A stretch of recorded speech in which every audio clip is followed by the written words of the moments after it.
We need your help to solve a problem in our community. And that problem, of course, is that the basic economics of our region is changing. Our economy is based on coal, and the electric utilities that are the main customer for that steam coal are turning to cheaper natural gas. No new coal-fired plants have been built in the United States since 2013. We don't have anything of size to replace it yet. We have gas, too, but it doesn't require the same investment and employment as we've enjoyed from the coal industry. If we want to stay healthy, we have to come up with some innovation, some new business ideas. We need to have them flourish here in Gillette. Entrepreneurship is like a horse race. The horse is the innovation. The jockey is like the entrepreneur. And the race course is like the business community in which the race for innovative solutions and business success are run. Will we have a fast or a slow track? You're an essential part in making how fast the track runs for innovation. You're like the trainers that make horse races so competitive.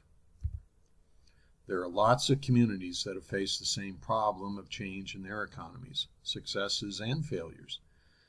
But let me give you an example of one business community success that maybe we can relate to. It's the Water Council in Milwaukee, Wisconsin. Milwaukee was losing its main industry. And what could that be? Well, since the late 1800s, it was the world's brewing capital with 4 of the country's largest brewers, Miller, Schlitz, Pabst, and Blatz. And now there's only Miller Coors remaining. Milwaukee was once one of the largest suppliers of tanned leather, but over the years, domestic leather has been replaced by foreign competitors and synthetics. So, by the end of the 20th century, that industry was dead. Like us, their business leaders were anxious about the future. Then 2 local CEOs met, one from a water meter manufacturer and the other from a water heater company, and they discovered that they had a lot of potential synergies between their firms, and they wondered whether other companies in the region might find new business by collaborating together. The one common thing they all dealt with was water. Initially, people laughed. That's a crazy idea. What do you do with water? Water wasn't an industry. There's no industry designation, no NAICS code for water. It just didn't fit the traditional guidelines for an industrial cluster. Water. The CEOs went to a local college professor and asked him to assign his students to make a survey of water technology companies to see where they are and how many there are. And you know what they found? They found that they had 120 local water technology companies. Fixtures, valves, controls, sensors, meters, heaters, purification, sewage and treatment, pumping, delivery, and conservation. A typical men's bathroom has 7 of 10 primary water technologies that are made in Milwaukee. The urinal, the flush valve, the meter, the drain, the faucet, the sink, and the heater. In large part, these are firms that supported the old brewing industry. And they realized Milwaukee was one of the largest clusters of water technology in the world, up here with the 3 other largest in the Netherlands, in Israel, and in Singapore. Their study estimated a $483 billion world market in water-related equipment and operations. Here was the market opportunity. Water is a basic necessity and vital for industry and economic growth. There are lots of problems about water in the world for Milwaukee's water technology cluster to help solve, like old and inadequate infrastructure, unsustainable water consumption, specialized water uses, surface and groundwater contamination, stormwater flooding, water supply in high-growth cities, desalinization. But what to do about it? Like us, they started with a few volunteers. They did 3 things. First, they thought there's more value in just networking together, so they formed the Water Council, a nonprofit organization to help them share each other's research, capabilities, and projects.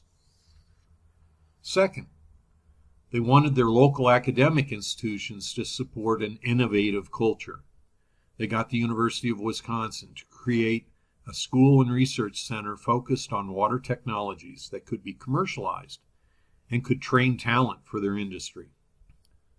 Third, they wanted a visible place for their activities, a place that would be the headquarters for the Water Council, and also where firms, researchers, and interested parties could gather and engage. They developed the Global Water Center. They also persuaded the city to designate nearby land as a water district for more economic development. It's taken 10 years instead of 120 water technology companies like before. Now there are 238. Their Global Water Center is a $22 million, 98,000 square foot renovated warehouse building where water technology company people gather. Building tenants are major companies like A.O. Smith and Rexnord, engineering firms, 3 university groups, 2 of which do research and development, about 20 startup companies in their business incubator, water-related nonprofits, economic development, and government organizations. There is the Oasis co-working community space. In April, they will add 5 more companies to their Brew Accelerator. An accelerator is an upper stage incubator where companies who qualify receive investment from a fund they formed. The accelerator mentors help these companies to grow out of the facility. The University of Wisconsin created the first School of Freshwater Sciences with a $53 million building as one of the world's leading water-focused research facilities. They have biosecure and quarantine labs, pathogen testing, and the first in the U.S. DNA sequencing lab dedicated to water and environmental issues. They offer graduate programs for careers in business, government, and nonprofits. They sponsor internships. You know, the University of Wisconsin could have put that in Madison, where there's plenty of water there too. They have 2 lakes in the city. But the business leaders in Milwaukee wanted to make sure it was in their city. There's a Water Equipment and Policy Center funded through a $2.75 million grant from the National Science Foundation. The Water Council grew from an initial staff of 3 to now 12. They connect internationally and host the Water Leaders Summit, an annual global forum of leaders in water innovation.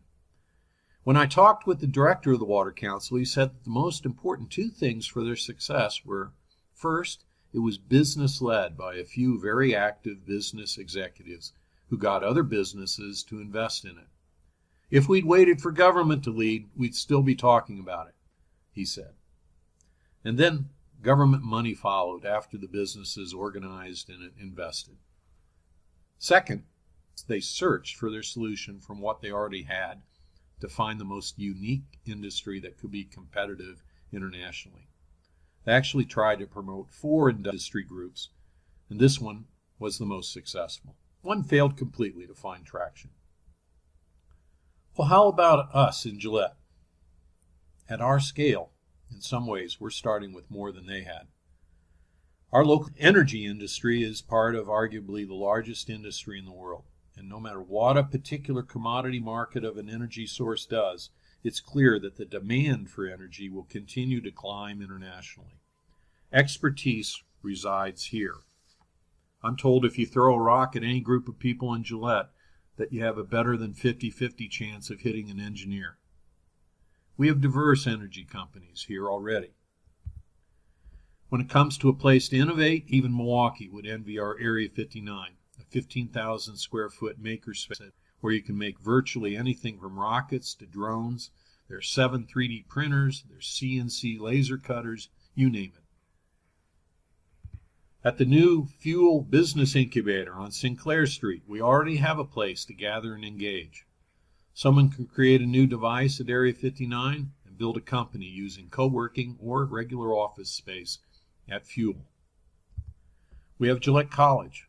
As some of you know, my business program organizes an annual Gillette Startup Weekend, which last November had 86 people intensely working on new business ideas for a weekend at Area 59. And we think we produced a couple products that can be licensed for profit.